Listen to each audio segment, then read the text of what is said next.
हम सब इसे चाहते हैं, वो मायावी फीलिंग जो हमेशा बस हमारी पहुंच से बाहर रहता है, वो इल्यूसिव फीलिंग, सच्ची खुशी का। हम इसे अजनबियों की मुस्कुराहटों में, बच्चों की हंसी में और अकेले में बिताए शांत पलों में देखते हैं। हम प्रमोशंस के पीछे भागते हैं, बड़ी तनख्वाहों के पीछे और अपनी सोशल मीडिया फीड के लिए एकदम परफेक्ट जिंदगी के पीछे। हम मानते हैं कि अगली बड़ी अचीवमेंट हमें वो खुशी देगी जिसकी हमें तलाश है। लेकिन क्या इनमें से कोई भी चीज हमें सचमुच खुश करती है, या हम बस टेम्पररी डिस्ट्रैक्शन से अपने अंदर के एम्प्टीनेस को भर रहे हैं? या हम एक ऐसे फ्लीटिंग फीलिंग के पीछे भाग रहे हैं, एक टेम्पररी हाई के पीछे जो हमें पहले से ज्यादा खाली छोड़ देता है? ये लगातार भाग दौड़, ये कभी ना खत्म होने वाला पीछा, ये सब इतना थका देने वाला लगता है। सच तो ये है कि खुशी एक्सटर्नल अचीवमेंट्स या पोजेशंस में नहीं मिलती। हम कितना भी इकट्ठा कर लें, एम्प्टीनेस तो बनी ही रहती है। ये कोई मंजिल नहीं है जहां हम अपनी टू डू लिस्ट के सारे बॉक्सेस टिक करने के बाद पहुंचते हैं। टास्क्स और गोल्स का ये अंतहीन चक्र हमारी डीपर नीड्स को कभी पूरा नहीं कर सकता। ट्रू हैप्पीनेस एक इनसाइड जॉब है। इसके लिए इंट्रोस्पेक्शन, सेल्फ अवेयरनेस और पर्सनल ग्रोथ की जरूरत होती है। ये कंटेंटमेंट और फुलफिलमेंट के उस एहसास को डेवलप करने के बारे में है जो अंदर से आता है। ये सिंपल मोमेंट्स में है, उन कनेक्शंस में है जो हम बनाते हैं, और उस प्यार में है जो हम शेयर करते हैं। हम में से बहुत से लोग इस चक्कर में फंस जाते हैं कि खुशी एक ऐसी चीज है जो हमें कमाई या अचीव करनी होती है। हम कंडीशंस और माइलस्टोन्स सेट करते हैं, यह सोचते हुए कि तभी हम खुशी के लायक होंगे। हम ब्लिस की किसी फ्यूचर स्टेट की तलाश में अपना टाइम, एनर्जी और रिलेशनशिप्स कुर्बान करते हुए अथक परिश्रम करते हैं। लेकिन ऐसा करने में हम अक्सर प्रेजेंट मोमेंट की खूबसूरती को मिस कर देते हैं। लेकिन क्या होगा अगर हम गलत जगहों पर देख रहे हैं? क्या होगा अगर हम जो आंसर्स खोज रहे हैं वो हमारे बाहर नहीं बल्कि हमारे अंदर हैं? क्या होगा अगर ट्रू हैप्पीनेस हमेशा से हमारे अंदर रही है? यह पीछा करना बंद करने और हमारे दिलों में रहने वाले आनंद को अपनाने का समय है। हम एक ऐसी सोसाइटी में रहते हैं जो सक्सेस और अचीवमेंट को महिमा मंडित करती है। बचपन से ही हमें गोल्स के पीछे भागना, एक्सीलेंस के लिए स्ट्राइव करना और कभी भी कम पर सेटलिंग नहीं करना सिखाया जाता है। हमें बताया जाता है कि अगर हम काफी मेहनत करते हैं तो हम सब कुछ पा सकते हैं। Dream job, perfect partner, luxurious lifestyle. Media हमें सक्सेस की इमेजेस से बॉम्बार्ड करता रहता है, जिससे हमें विश्वास हो जाता है कि हैप्पीनेस सिर्फ एक और अचीवमेंट दूर है।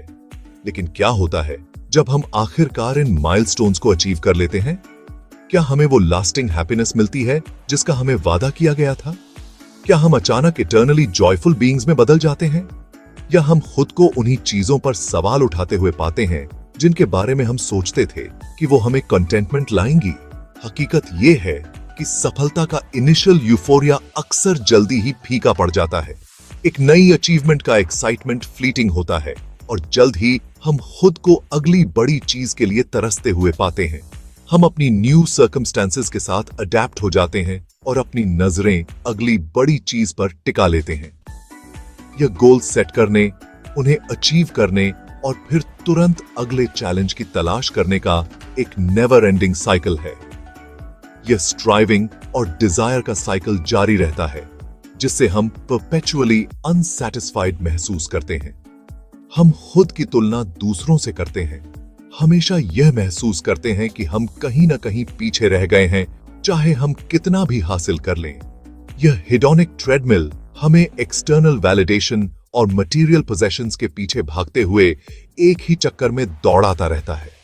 हम ज्यादा से ज्यादा चाहने के चक्कर में फंस जाते हैं, कभी भी उसकी सच्ची कदर नहीं करते जो हमारे पास है। हम खुद को कन्विंस करते हैं कि हैप्पीनेस बस कोने में ही है, अगले प्रमोशन में, बड़े घर में या ज्यादा लग्जरियस वेकेशन में। हम खुद से कहते हैं कि एक बार जब हम उस अगले माइलस्टोन तक पहुंच जाएंगे तो हम आखिरकार खुश हो जाएंगे। लेकिन ट्रू हैप्पीनेस ज्यादा से ज्यादा के इस अंतहीन पीछा में नहीं मिल सकती। ये अगली बड़ी चीज या मटेरियल पोजेशंस के बारे में नहीं है जो हम इकट्ठा करते हैं। ट्रू हैप्पीनेस अंदर से आती है, सिंपल मोमेंट्स की कदर करने और वर्तमान में कंटेंटमेंट पाने से आती है। यह रिलेशनशिप्स को नर्चर करने, ग्रैटिट्यूड का अभ्यास करने और रोजमर्रा की जिंदगी में खुशी पाने के बारे में है। सोशल मीडिया ने खुश और सफल दिखने के इस दबाव को और बढ़ा दिया है। हम पर दूसरों की परफेक्ट लगने वाली जिंदगी की क्यूरेटेड इमेजेस की बरसात होती रहती है, जो हमें इनएडिक्वेट और एनवियस महसूस करा सकती हैं। हम अपने खुद के बिहाइंड द सीन्स स्ट्रगल्स की तुलना उनके हाईलाइट रील्स से करते हैं, ये भूल जाते हुए कि सोशल मीडिया अक्सर एक केयरफुली क्राफ्टेड इल्यूजन होता है। यह कांस्टेंट कंपैरिजन गेम हमारी वेलबीइंग के लिए हानिकारक हो सकता है। यह इनएडिक्वेसी और डिससैटिस्फैक्शन की भावना को बढ़ावा देता है, जिससे हमें यह महसूस होता है कि हम काफी अच्छे नहीं हैं, काफी सफल नहीं हैं या काफी खुश नहीं हैं। सच तो यह है कि हर कोई जिंदगी में चैलेंजेस और सेटबैक्स का अनुभव करता है। किसी की जिंदगी परफेक्ट नहीं होती, चाहे वह सोशल मीडिया पर कैसी भी क्यों न दिखे। यह याद रखना जरूरी है कि हम सब अपनी खुद की यूनिक जर्नीज पर हैं और खुद की तुलना दूसरों से करने से सिर्फ दुहक ही होगा। Section 4, the paradox of choice. Too much of a good thing. ज्यादा चॉइस का क्या यह भी एक प्रॉब्लम हो सकता है? हम अनप्रेसिडेंटेड चॉइस के युग में रहते हैं। जागने के पल से लेकर सोने तक हम पर फैसले लेने का बम गिराया जाता है।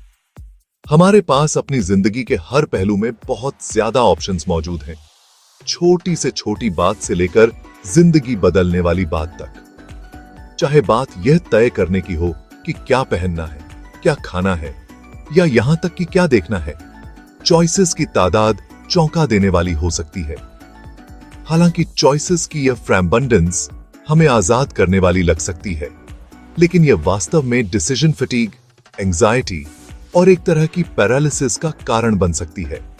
हमारे पास जितने ज्यादा ऑप्शंस होते हैं, फैसला लेने में उतनी ही ज्यादा मेहनत लगती है और यह मेंटली एग्जॉस्टिंग हो सकता है।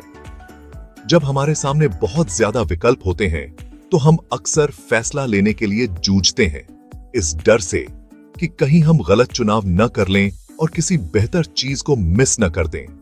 गलत चुनाव करने का यह डर हमें पैरालाइज कर सकता है, जिससे हम इनडिसीजन की स्थिति में फंस जाते हैं। इससे एनालिसिस पैरालिसिस की स्थिति पैदा हो सकती है, जहां हम संभावनाओं से इतने ज्यादा ओवरवेल्म्ड हो जाते हैं कि हम कोई भी कार्रवाई करने में नाकाम रहते हैं।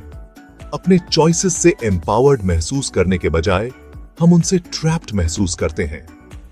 विडंबना यह है कि ज्यादा चॉइसेस होने का मतलब यह नहीं है कि हम ज्यादा खुश होंगे। वास्तव में इसका उल्टा ही असर हो सकता है। शोध से पता चला है कि बहुत ज्यादा चॉइसेस होने से हमारे फैसलों से हमारी सेटिस्फैक्शन कम हो सकती है। जब हमारे पास बहुत ज्यादा विकल्प होते हैं, तो हमारे लिए खुद पर शक करना और यह सोचना ज्यादा आसान हो जाता है कि क्या हमने सही चुनाव किया। जब हमारे पास चुनने के लिए बहुत सारे विकल्प होते हैं, तो हमारे लिए रिग्रेट करना और खुद पर डाउट करना ज्यादा आसान हो जाता है। यह लगातार चलने वाला डाउट हमारे कॉन्फिडेंस को कम कर सकता है और हमें ओवरऑल अपनी जिंदगी से कम सैटिस्फाइड महसूस करा सकता है। इसलिए जबकि चॉइसेस का होना महत्वपूर्ण है, तो बहुत ज्यादा चॉइसेस होने के पोटेंशियल डाउनसाइड्स को पहचानना भी उतना ही महत्वपूर्ण है। अपने ऑप्शंस को सरल बनाने और उन चीजों पर फोकस करने से जो वास्तव में महत्वपूर्ण है, ज्यादा सैटिस्फैक्शन और पीस ऑफ माइंड मिल सकती है। Section 5, the building blocks of authentic happiness. असली खुशी के लिए क्या जरूरी है? अगर एक्सटर्नल वैलिडेशन और मटेरियल पोजेशंस की तलाश हमें लास्टिंग हैप्पीनेस नहीं दिला सकती, तो फिर क्या दिला सकती है?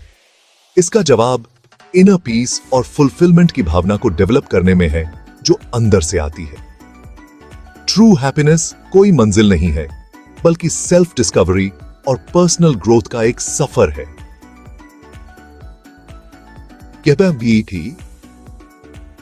यह एक ऐसी जिंदगी जीने के बारे में है जो हमारे वैल्यूज के साथ अलाइंड हो, अपने पैशंस को फॉलो करने, और मीनिंगफुल रिलेशनशिप्स को नर्चर करने के बारे में है।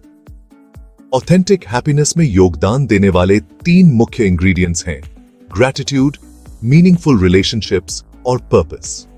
ग्रैटिट्यूड हमें उसकी कदर करने में मदद करती है जो हमारे पास है, उस पर ध्यान देने के बजाय जो हमारे पास नहीं है। मीनिंगफुल रिलेशनशिप्स हमें बिलोंगिंग, कनेक्शन और सपोर्ट की भावना प्रदान करते हैं। और पर्पस हमारी जिंदगी को दिशा और मीनिंग देता है, जिससे हमें यह महसूस होता है कि हम दुनिया में कोई फर्क ला रहे हैं।